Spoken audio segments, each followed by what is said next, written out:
Hello and welcome to Science Conversations, a series examining the intersection of science and faith. I'm Dr. Barry Harker and my guest today is Dr. John Ashton. This is my final conversation with Dr. Ashton based upon his book Evolution Impossible, 12 Reasons Why Evolution Cannot Explain the Origin of Life on Earth. Over the last 12 programs, Dr. Ashton has been explaining why scientific evidence makes evolution impossible. Today, Dr. Ashton will summarise the evidence before telling us why he is a Christian and something of his life and work. Dr. Ashton is a chemist with a PhD in epistemology, a branch of philosophy dealing with the nature of knowledge and truth. Welcome, John. Hello, Barry. Good to be here again. During the last 12 conversations, you've presented forceful reasons why evolution is impossible. Taken together, these 12 reasons are compelling. There are others, of course, but these 12 set up an absolute barrier to belief in evolution, don't they? Well, most certainly, and that's why the book was entitled Evolution Impossible. Impossible is an absolute term, and I mean that absolutely. I believe we now have overwhelming evidence that evolution never occurred. Would you like to summarise those 12 reasons for us? Yeah, sure. I think one of the things is that we now know that mutations do not produce new purposeful genetic information. They destroy existing codes that are there, and sometimes during that process, by some chance reason, they produce some minor change that happens to be a benefit. So, for example, they may knock out a particular enzyme that is producing a toxin, and so now that toxin isn't produced anymore, so that now means that you have a different organism that doesn't have the toxin and has different properties.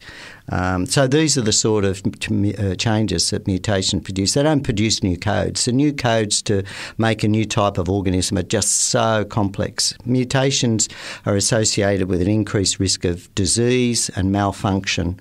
They don't produce new codes. They don't produce new types of animals. So we know that now. And also the genetic code is just extremely complex. It's sort of like imagining that some typing errors can change the computer codes that generate a totally new type of machine or something like that. We know that those sort of errors don't do that. The genetic code is just extremely complex. And so to date, there's no known mechanism how the codes in DNA could form. There's also actually, from a chemistry point of view, no known mechanism how the molecular structures of DNA could form in nature without the pre-existing molecular machinery to create them. So, this is another major problem.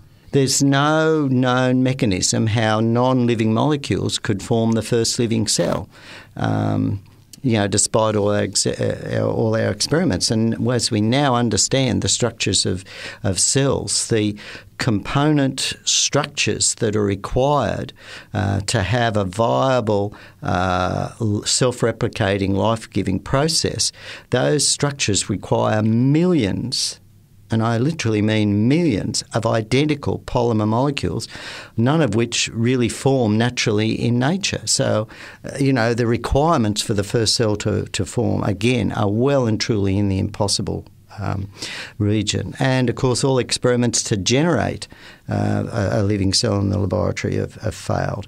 When we come to the fossil record, which is often cited as the main evidence for evolution, what we find are fully formed animals already there. When they first appear in the fossil record, they're fully formed, they're fully functioning. They're not in some transitional development, partly developed stage.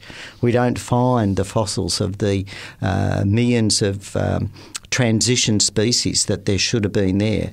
We don't find the fossil evidence of all this very slow intermediate change that is required as these millions upon millions of mutations took effect. So again, the fossil record doesn't provide the evidence of these mutations. The oldest fossil-bearing rocks have highly complex life forms in them, again with no room for evolution. If we look at radiometric dating, we find that there are major inconsistencies. Depending on the radiometric dating scheme we use, we can get different answers for the same rocks. We can get one system can give us rocks millions of years old, and yet we date carbon material in those rocks with carbon-14 dating, and it'll only give us thousands of years old. So there's huge discrepancies there. Furthermore, the millions of years that the radiometric dating ages give us is in massive conflict with erosion rate data that we have. So the continents are typically dated as 2.5 to 3 billion years old. We know that they would erode away in less than 10 million years on the basis of accurate present-day erosion data. And we know that in the past, with higher rainfall, erosion would have been much higher. There's not enough ocean sediments or volcanic deposits for the surface of the Earth to be as old as it's claimed to be. And furthermore, now, as we study mutations, and we see that mutations are actually accumulating in the genome to the point that down the track there will be sufficient mutations that life will no longer function. If we extrapolate back, we know that life has to be less than 100,000 years old maximum, and in realistically less than 10,000 years. So that's just a quick summary. So everywhere we look for evidence for evolution, it's just not there, really. The evidence is there that it must have been created in a very, very short period of time. John, since your book was published in 2012, has anyone cited arguments or evidence from the scientific literature that refutes or at least raises significant questions about the validity of your conclusions? No, quite the contrary. Matter of fact, since my book has been published, other books have come out actually supporting the very material that I put out there. For example, Thomas Nagel, he's an atheist, a very eminent philosopher in the United States, emeritus professor of philosophy at the University of New York. And shortly after my book was published, he put out a book, Mind and the Cosmos, why the Darwinian paradigm must ultimately be proved false. And what is happening is actually more evidence is accumulating, pointing out that evolution is absolutely impossible. The neo-Darwinian concept of how life came to be just doesn't work. The evidence is just falling away. And even from the Big Bang aspects, the more astronomers and astrophysicists are speaking out now and saying, look, the Big Bang doesn't work. We still don't have an explanation for how the universe could form, how the stars and galaxies could form, the evidence for dark matter and so forth, which is absolutely essential, just hasn't been discovered. And we now know that if it was real, that it would cause so many other observations and phenomena that we actually don't observe, that in actual fact we have the evidence that dark matter can't exist or doesn't exist. And so everywhere we look, the evidence is actually supporting what I've summarised in the book, Evolution Impossible. Okay, tell us why you believe a super intelligent creator God is responsible for life on Earth. Well, when you think about it, we're here, we exist, and the universe exists. And there must have been some first cause that was self-existing. But the other thing is, what is the explanation for the laws of physics and chemistry that constrain energy and matter, that constrain the structure of atoms and the subatomic particles, that actually constrain the fields, the energy fields like gravity, magnetism, electric fields, all these amazing fields that exist? What actually constrains these amazing forces that we observe, and they all fit these very fascinating mathematical models. And to me, that requires a super intelligence from what we understand as intelligent. And the other thing is the realisation that our thoughts are non-material. I think this is a very, very important aspect that we often don't contemplate, that our thoughts are non-material, but our thoughts can interact with the material world, as we know, because our thoughts can move our hands and feet and so forth. So to me, the explanation for this is a super intelligent, spiritual, non-material mind or being that is behind all this. John, tell us about your life in science, your university studies and your qualifications, your career in science, including your publications and your current work. Yeah, sure, okay. When I was in high school, I was very interested in science, and I went to a very large co-ed state high school, and I think from my very first science exam, I topped both physics and chemistry. And I did continue to do that all the way through high school. And actually, when I think back before that, I can remember as a boy, I must have been less than 8, observing the shadow moving across tiles on our front patio and being fascinated by the fact that the shadow moved. And I can remember studying ants and picking them up. And it took me a while to figure out that I wasn't being hurt by their bite. I was actually being hurt by their bottom where their sting was. And so, that was as a small child. So I guess I had this natural tendency to explore nature. When I began doing really well at school, one of the physics teacher actually gave me a book by, I think it was Professor Harry Messel on science, and I used to enjoy reading science books. In fact, I used to read encyclopedias. I suffered very badly from asthma, so I actually missed a lot of school and spent a lot of time in bed, and I used to read, but as a result, I did well at school. I was a straight A student. I won a Lions Club scholarship in third year high school. At the end of when I did my leaving certificate, I won both a Commonwealth University scholarship and a BHP cadetship in physics. And, I went to university. I was 16 years of age. My dad, as I don't know whether I mentioned earlier, he died when I was 13, about to turn 14. So initially I went to uni part-time so that I could provide some income for my mum and brother as well. But as I was studying, I studied physics, pure and applied mathematics, and geology and chemistry at university, both majoring in physics and mathematics.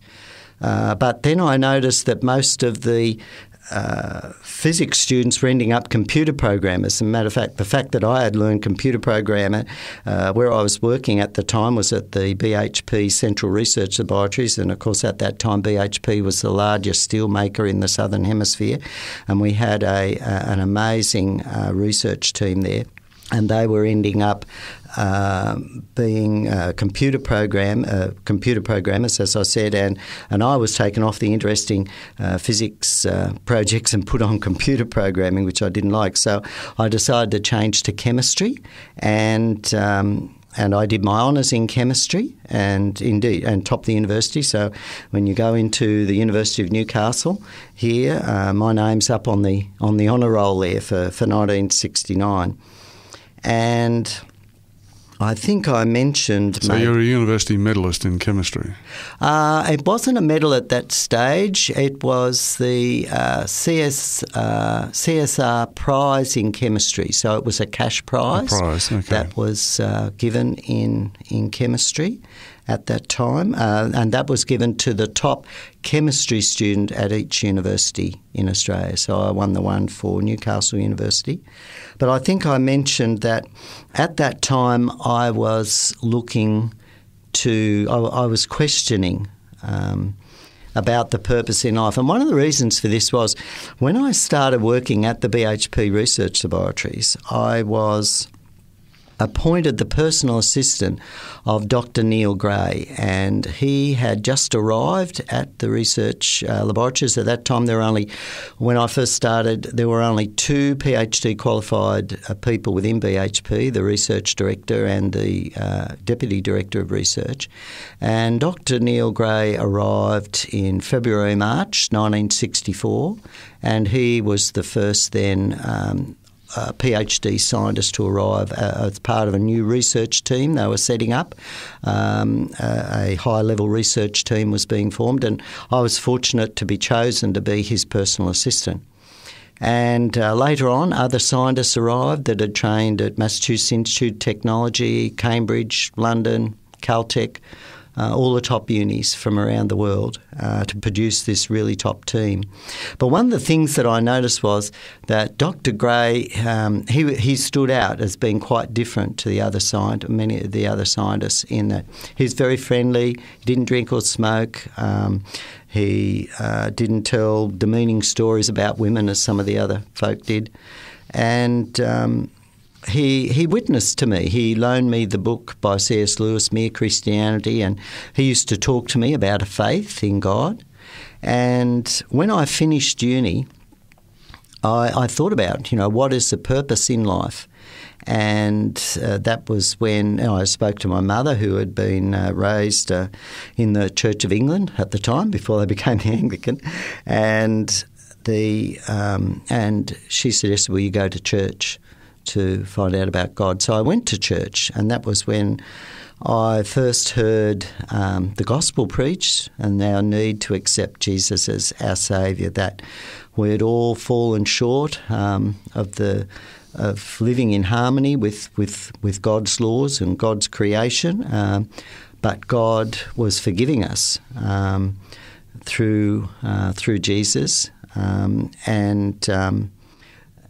it's explained about the trap that Adam and Eve fell into, that Satan had laid, was really a trap for God, really. It's very interesting. As I've read the Bible, there seems to be an ongoing war between forces of evil, led by Lucifer, who changed and became from a perfect loving being into a hateful, jealous being as Satan, and then turned the tables on God. And so there was an interesting trap set in that Satan accused God of being a liar, and Adam and Eve believed. And so God was now in a tricky situation. If he forgave Adam and Eve and let them not die, then he would be accused of being a liar. And so I can see it was really a beautiful plan that God instead died to prove that he wasn't a liar, and now to have the ability to forgive everyone. And I think that's a wonderful message that goes out there. And I heard that preached in the church, and I realised that I needed to accept Jesus and accept God as being the Lord of my life, and surrendering to Him, and that was an amazing experience. It didn't happen just all at once, and I'd like to encourage those that are listening. It's not scary at all. It's sort of coming to know in a personal way a wonderful, loving being that did create us, as described in the Bible, and who displayed himself as Jesus, as such a loving person. And it was over time that I came to realisations. But very early on, I prayed a prayer to God. My first prayer, and I guess it's a fairly simple sort of prayer and a naive sort of prayer, but I prayed God, I said that if the Toxide Research Fellowship was advertised at the time, this was early 1970, and it was the highest paying postgraduate research scholarship offered in Australia. It probably offered 30% more in its stipend than the standard Commonwealth postgrad scholarship. I prayed to God, if I got that scholarship, I would buy a Bible and start going to church regularly. Well, I won that scholarship. I was the 1970 So you had recipient. to keep your word. Yes, I did. And I completed a master's degree in chemistry in the area of titanium chemistry. And then I took up a position lecturing in physics and mathematics at the Hobart Technical College, and I was responsible for setting up a number of their courses, like in the area of chemistry technician, the medical technology courses, the applied microbiology courses in corrosion science. So I was responsible for drawing up the curriculum in these courses and setting up these courses. So after a few years, I was appointed state coordinator of the science courses for technical and further education in Tasmania. And I was very successful down there, and by this stage I was married and had a family, and we were quite well off. But I became very unsettled. I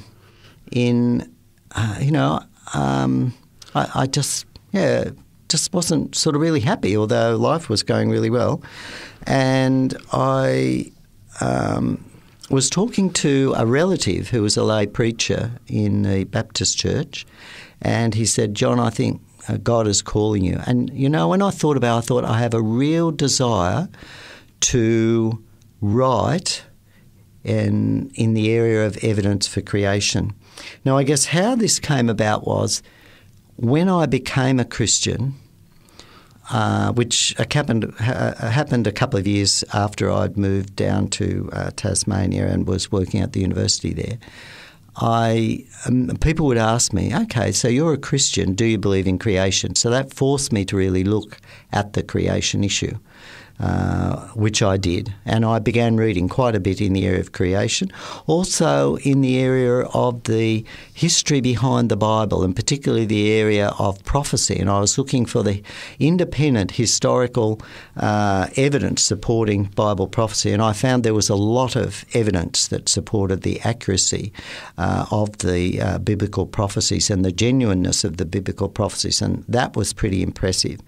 And so I was studying and reading up privately in the two areas, evidence for creation and evidence for the historical accuracy. Now, your own of the background Bible. in physics, chemistry, maths, and also geology would have been enormously helpful to you at this point, wouldn't it?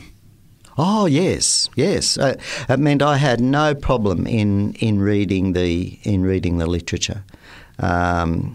Particularly with the applied maths that I did, which was virtually equivalent to the third-level physics course. They were very similar. And so I had, a very good understanding. Matter of fact, physics was in the area of science, that was my first love, physics. And I really, really enjoy physics. So how did you move across to chemistry? Well, as I explained earlier, because most of the physicists weren't getting jobs in the area of physics, they were getting jobs as computer programmers because they were good at maths and computing. And, the employment area for physicists was not real high. Matter of fact, when I was teaching at the Hobart Technical College, there were two of us that were appointed at the same time, and the other guy had a PhD in physics. So, and he taught physics and maths classes, and I taught physics and maths classes because at that stage there were no chemistry courses.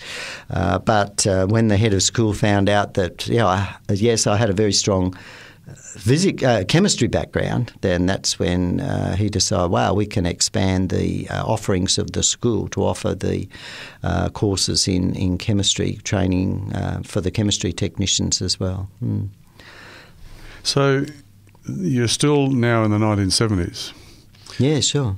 How did your career progress? I mean, you've picked up Christianity along the way and you've picked up this interest in creation.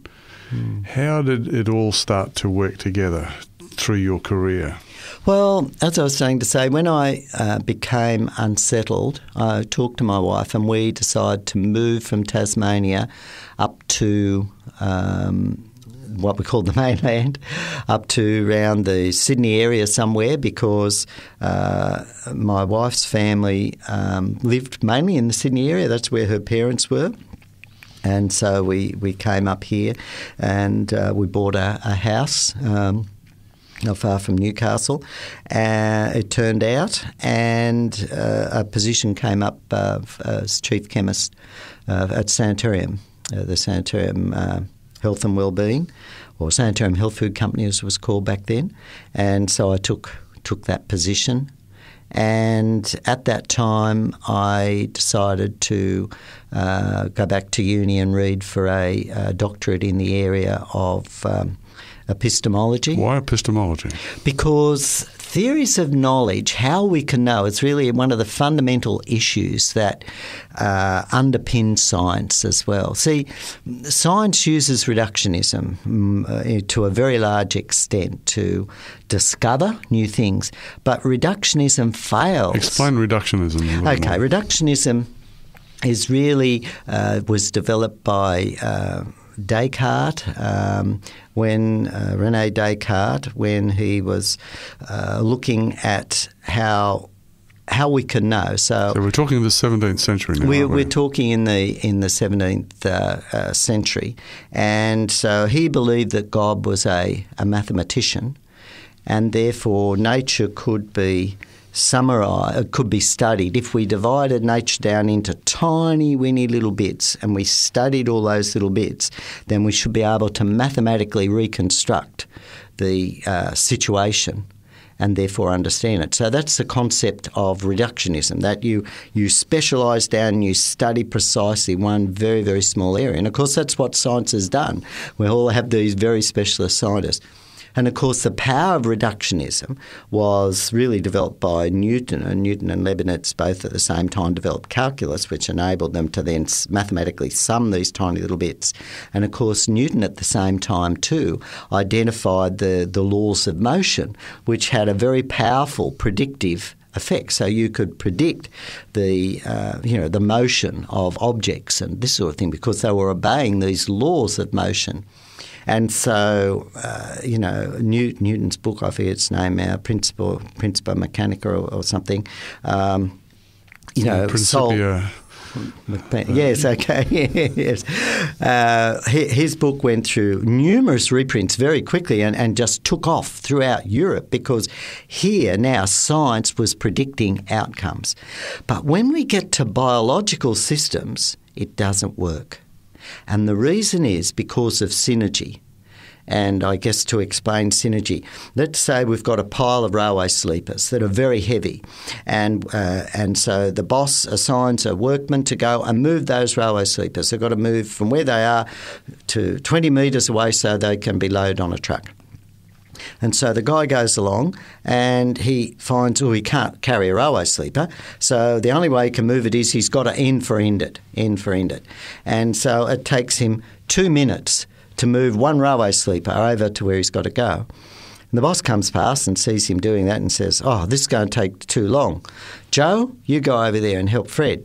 So Joe comes over and he starts end for ending too. And so with two of them working, they're still going to take 2 minutes to move, but you've got 2 people, so you're going to move twice as many. But then Joe and Fred look at one another and they say, hey, we might be able to carry this. And they reach down and they can just pick it up between the two of them and carry it across. But instead of taking it 2 minutes to get across now, it only takes them half a minute to get it across.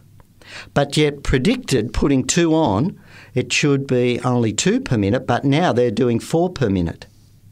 Because the fact that 2 come in, it's not additive. It's now a synergistic effect. It's actually 1 plus 1 doesn't make 2. 1 plus 1 now makes 4. So that's the power of synergy, and that can happen in biological systems. In other words, a slight change can produce a very different mechanism. Now, that's very difficult to predict by reductionistic science. So my area of research looked at in the area of the biomedical sciences and environmental sciences. And essentially, it was looking at ways we can predict outcomes. And in actual fact, I developed a holographic model for the interpretation of data. So a hologram has some fascinating properties and really getting me excited now. But that's good. But we know that, and some people have seen holograms. If you can produce holograms with lasers, and you'll get this 3-dimensional image of light, and you can have sort of like a person on a stage, and they're not there, but they're in 3 dimensions, and you look around them, and they're amazingly realistic. And when you look at a holographic slide, say we've got a holographic slide of a swan on a pond, right? And So if we had a normal film and you shone a little laser beam, just say through the section that was its beak on the photographic film, then up on the screen would just come that little picture of a beak, right? But if you have a holographic slide of a swan on a pond and you just shine a little narrow laser beam on just a very small part of that slide, you get a picture of the whole swan, not just a picture of its beak, because every part of the slide encodes information about the whole. And so my thesis was that every part of nature actually tells us something about the whole, and how could we apply this? And in actual fact, this comes right down to DNA, because every cell in our body contains the code for the whole of our body. So in actual fact, within nature itself, we find the holographic principle applied, that there is information about the whole. And so what I did was I used that to be able to predict outcomes in environmental and health issues. And it was very powerful. And so then we would make the prediction and look for the outcome. And it was highly successful. Matter of fact, I think I wrote some more than 30 articles, papers associated with my research during my PhD, plus a book. So that was, And where did you do that PhD? I did that at the University of Newcastle, and I did that under Professor Ron Lara, who trained at Harvard, Oxford and Cambridge. So he was quite a cluey guy and very supportive of my work. And we actually published a number of books together. But that was really exciting because really, I read articles where they say, well, the intelligent design argument has no predictive power. Well, they should, read some of the stuff that I've published, including my book, The Perils of Progress, where in actual fact I pointed out that if we assume there is intelligent design, we could avert many of the environmental and health disasters that have occurred, if we can recognise that there's a purpose in the way things are structured within the environment. So, in fact, very powerful evidence, in nature for purposeful design in nature itself. And that's I could talk for ages on that, but I guess we'll get off the topic. Now, you had an interesting creation. You've been reading. You do your PhD in epistemology. And then, when did all of the writing begin, the public writing, the books and so forth, around the creation issue? Right, okay. Well, I was publishing and writing a lot of books in the area of the environment and the impact of technology on the environment, like microwave radiation and and different other areas, changes in our food composition, changes in the type of light our eyes are exposed to. All these things can affect our health. And also in the nutrition area, so I was writing books in the area of that as well. And that in part related to my work as chief chemist and the research that we're doing in nutrition and at universities. But it came to a point where I'd published a number of books, I think maybe 6 or 7 books very successfully, and I decided now was the time to actually write in the areas that I was really interested in. They were in the areas of evidence for the existence of God, and evidence for creation. So my first book was called The Seventh Millennium, The Evidence We Can Know the Future, and that was published by New Holland. And that sold out relatively quickly. And that looked at the evidence down through history that people have seen the future ahead of time, because that lies outside the mechanical paradigm that is adopted by most By the way, I scientists. got a copy of that book, but I bought it after In 6 Days. Oh, right, okay. I didn't realise that it preceded it. Yes, it had preceded that, and that provides powerful evidence that there must be a non-material spiritual existence. There's so much evidence out there, hard evidence, that for the existence of a spiritual non-material reality. John, I'd like to pick up on that a little more as we come back after the break. I'm Dr. Barry Harker, and you're listening to Science Conversations. My guest is Dr. John Ashton, author of Evolution Impossible, 12 Reasons Why Evolution Cannot Explain the Origin of Life on Earth. John has summarised the scientific evidence that makes evolution impossible. He's also told us about his early life in science and why he's a Christian and a creationist. We'll go to a break now. When we come back, John will tell us about the books he has written and why he continues to write while performing a very important role at Sanitarium. John will also tell us something of his early life and influences. If you have any questions or comments in relation to today's program, you can call 3ABN Australia Radio within Australia on 02 4973 3456 or from outside of Australia on country code 612 4973 3456. Our email address is radio@3abnaustralia.org.au. That is radio at the number 3 ABN Australia, all one word, .org.au. Our postal address is 3ABN Australia Inc., PO Box 752, Morisset, New South Wales 2264 Australia. Thank you for your prayers and financial support.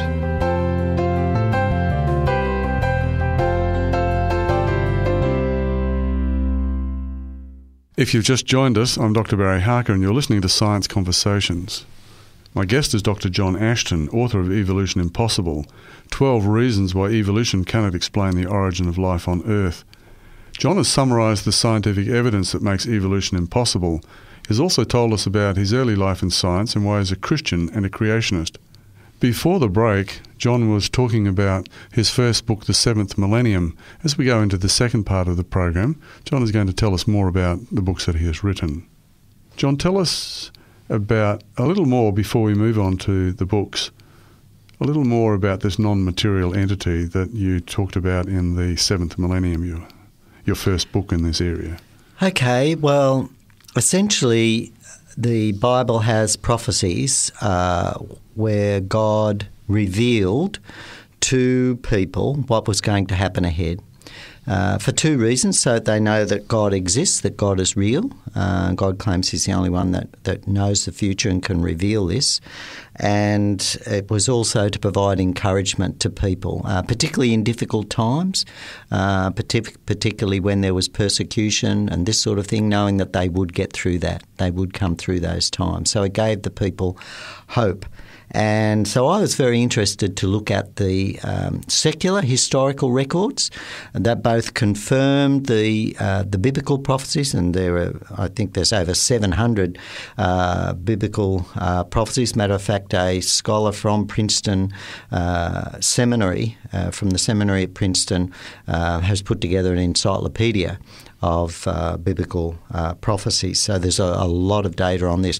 But I was also interested just in the secular accounts of people seeing the future ahead of time, people being warned of disasters.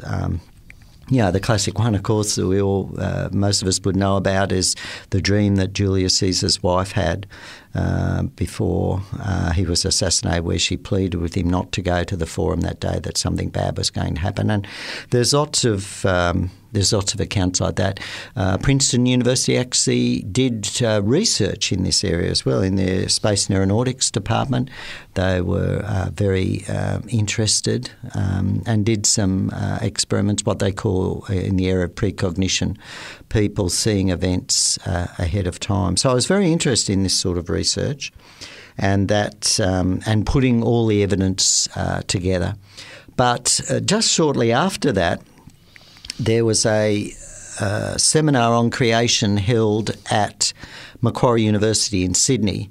And at that seminar, and I think I mentioned this in one of our earlier talks, the curator of the Sydney Museum, after the presentation, challenged that he didn't believe that any practicing scientist with a PhD would believe in a literal six-day creation. So that led me to write to other Christians who believed in the Bible and in creation and asked them as scientists if they would explain why they chose to believe in creation and not evolution.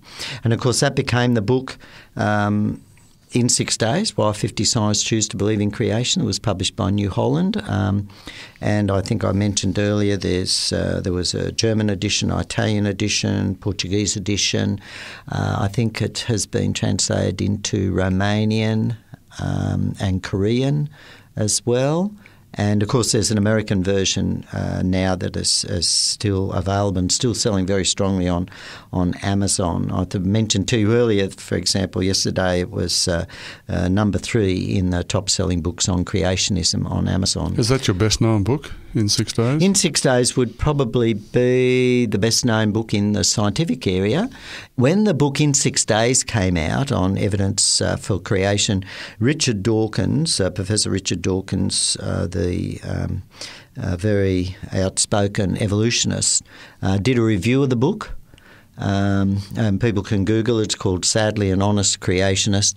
And he asserts, well, you know, some of the people were trained at church-based universities. Well, that's only 10 of the 50 contributors were educated at a church-affiliated university. So I think that's a little bit unfair. But I decided to address that. So I decided to write again to academics around the world who believed and asked them why they believed in the miracles of the Bible, the literal resurrection of Jesus Christ, and answers to prayer.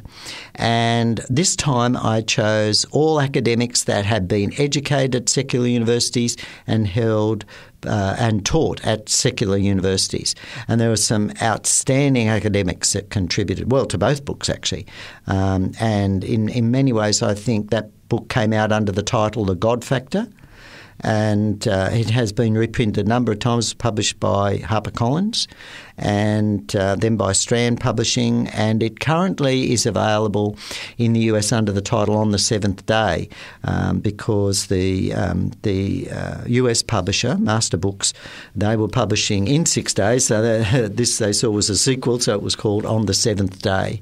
So all these books that you've talked about, they're all available on Amazon? Oh, they're all available on Amazon and most of the popular book electronic bookshops, online bookstores like Booktopia, Book Depository, Koorong here in Australia. These sort of books, they're all available. So when that book came out, I was contacted by a university student who had read my books, and he wanted to address some of the questions that university students face at university with regard to believing in God. And so we decided then to write to experts in the fields, looking at a number of different things, such as evidence for the Exodus, archaeological evidence for the Exodus, archaeological evidence for the Old Testament, archaeological evidence for the New Testament, evidence for the resurrection of Jesus, look at philosophical questions. If God is good and all-powerful, why does he permit evil? Evidence for creation, why evolution was impossible, evidence for the flood, these sort of questions. And we wrote to people who were recognised expertise. For example, the fellow that wrote on the archaeological evidence for the accuracy of the New Testament taught at the University of Chicago, was an eminent professor there. So this was the sort of calibre of people that we attracted to write articles for the chapters in this book. And that book was published under the title The Big Argument, Does God Exist? So I went through several printings here in Australia, and again is currently available under Master Books in the US under the title The Big Argument, Does God Exist?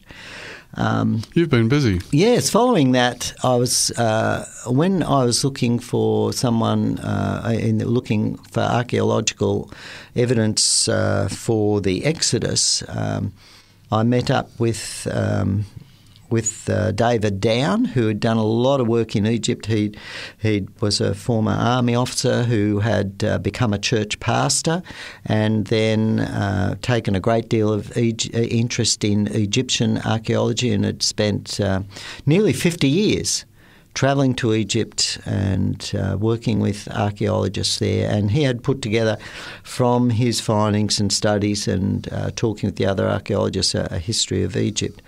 And he asked me if I'd come in with him and help him finish it off and get it published. And one of the things that was missing was a timeline. And so we worked on producing a timeline harmonising biblical chronology with Egyptian chronology. And we found that we were able to establish some very strong links between events described in the Bible and events described in Egyptian history. But the Egyptians didn't have a calendar as such, or didn't have the dates for Egyptian events are very obscure and hard to identify. And we found by using the Bible we could identify certain characteristic events in Egyptian history and then link them to the biblical chronology and find that they fitted. And so that became the book Unwrapping the Pharaohs. And that is still selling very strongly well. And I think it's probably one of the first books that has been able to establish a chronology of Egypt that harmonises with the Bible on the basis of archaeological evidence. And while we may not have got everything 100%, what we have put together works. And I think, yes, it's been an amazing contribution there.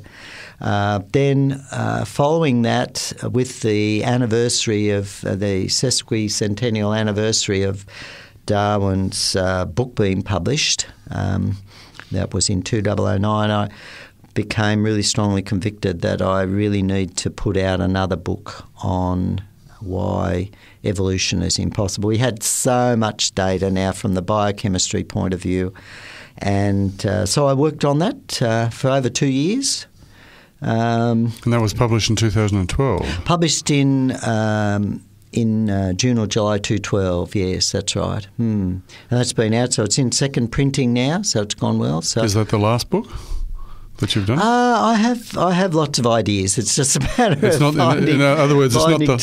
It's not the last book that you're going to write. Time, yeah. So another area that I'm passionate about is the impact that alcohol abuse has on cultures. Alcohol abuse is impacting the lives just around the world. It's horrific. And back in 2006, I published a book on this, Uncorked. And that's co-authored by Ron Lara as well. And we had the book was endorsed with a foreword by Professor Hedda Yateman at the University of Wollongong, and also Professor Tony Worsley from Deakin University wrote a support on the back cover too. They were amazed actually at the research there. And what the book does is that it describes the impact that alcohol abuse has on society, particularly the families and young people and marriage. And the book essentially summarises that we need duty of care. People need to take responsibility if they see someone who is looking to put themselves into a position of being no longer in control of their thoughts, in other words, getting drunk, that they need to do what they can to discourage that person from getting drunk and going that far. I know a lot of young people now drinking to get drunk, and that is very silly. And it really is something that there needs to be a massive campaign to discourage people from drinking to get drunk, because when they do get drunk, they do things that most of them regret for the rest of their lives. It's very detrimental to health too, isn't it? Well, it is. And we now know that alcohol is a class 1 carcinogen. Very little is said about that. It appears to damage the gamete cells, both male and female. So it damages reproduction and offspring. There's a lot we could talk about there, but that was an area that I was very, very passionate about. Thank you for telling us about your books. we've got very little time left, but we need to know a little bit more about you. Tell us a little bit about your early life and influences. Just very quickly. Sure. Okay. My parents were living at Stockton, a suburb of Newcastle where I was born, and we lived in a house directly opposite the beach in Mitchell Street there, overlooking the beach. So I have a natural affinity to love going to the beach. And when I was 8, my father built a new house at Warners Bay, and I went to local primary school there. And he died when I was, as I said, 13, about nearly 14. And we were showed much kindness by some local Christians. That must have been pretty devastating to lose your father at that point. Yes, it was very sudden. It was totally unexpected. He died of a heart attack.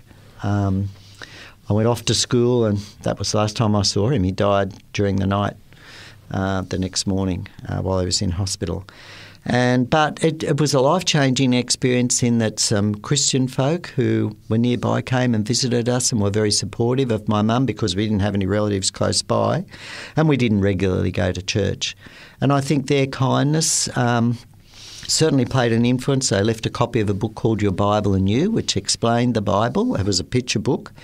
And it had stories of answers to prayer of soldiers. It explained a little bit about prophecies and what the Bible said and salvation and the battle between good and evil. It made a lot of sense, really. And because it had pictures in it, for a boy, it was easy to read. And as I said, there was the influence of, when I started work, of Neil Gray. Dr. Neil Gray, and I met him just recently, and I found out, I think I mentioned earlier too, that he was a creationist, and he went on to become a professor at the University of Melbourne. And the professor whom I studied under at Newcastle, he was a Christian, and a very lovely man. He was very supportive. When I was doing my honours, I would he was very approachable, and I'd come in and he'd say to me, "Oh, come on in, John. How's it going? Have you found a girlfriend yet?" He was, many professors are just so unapproachable, but he was very interested in people, and I think these sort of people have certainly had an effect in my life. I could see the difference between many people who were Christians, so who were really comfortable in their faith. They were happy people, they were joyful people, they were interested in other people, they were helpful, and I guess that's moulded me, and I was attracted to that. I thought that is really good. When I read the Bible, and as I said, when I had that prayer answer, I won that scholarship, I went out and I bought a Bible and I started reading it, and I systematically read through it. And I checked things when it came to prophecies and it said something about Tyre. I would look it up in the encyclopedia and I'd find out what was the history of Tyre. And because being a scientist, I work with data and I want good data. So I went to the best sources of data that I could and I looked it up. And back then, as I checked through, everything I checked out with the Bible made sense. Now, there were some difficult bits. There were some bits that didn't add up to me, sort of, if God is loving, how can you have eternal destruction and all this sort of thing. But then as I read into the meaning and the understanding of the words and how they were used at the time and the consistency in the Bible, I came to realise, from my perspective, my understanding of the Bible, there's no eternal hell. There's no burning in hellfire forever. There's destruction of the wicked at the end. But that's it, because God then just creates everything new again. And the whole idea, as my understanding is, that God desired us to be living in paradise originally, Eden. I understand that's what the word Eden meant paradise. And Satan, because he was jealous of God, came in and tricked Eve and led her astray. God wanted to forgive Eve and Adam, but he couldn't because of the strategy that Satan has used. And there's been this conflict. And Satan had been given free rein for so long to display, okay, this is what happens when people follow Satan. And we can see the chaos that the world is in. at the present time. It's horrible, and we just see the chaos in our own society.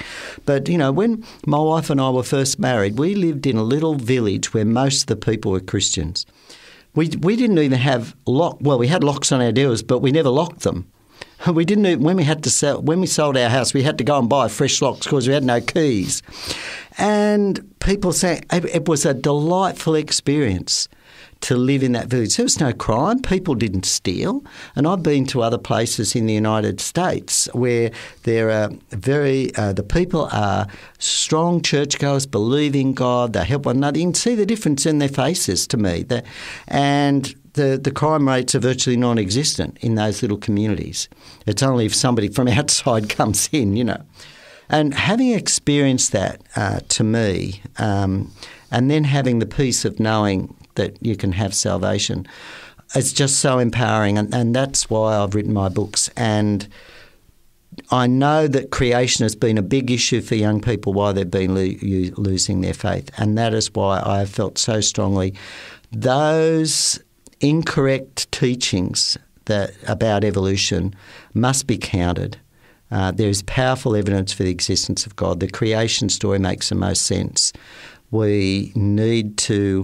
The young people need to have that evidence, and that's why I was strongly motivated to write my books, and particularly Evolution Impossible. And it's been great having the time to be able to talk to you about this. Thank you so much, John. I hope you've enjoyed the conversations as much as I have.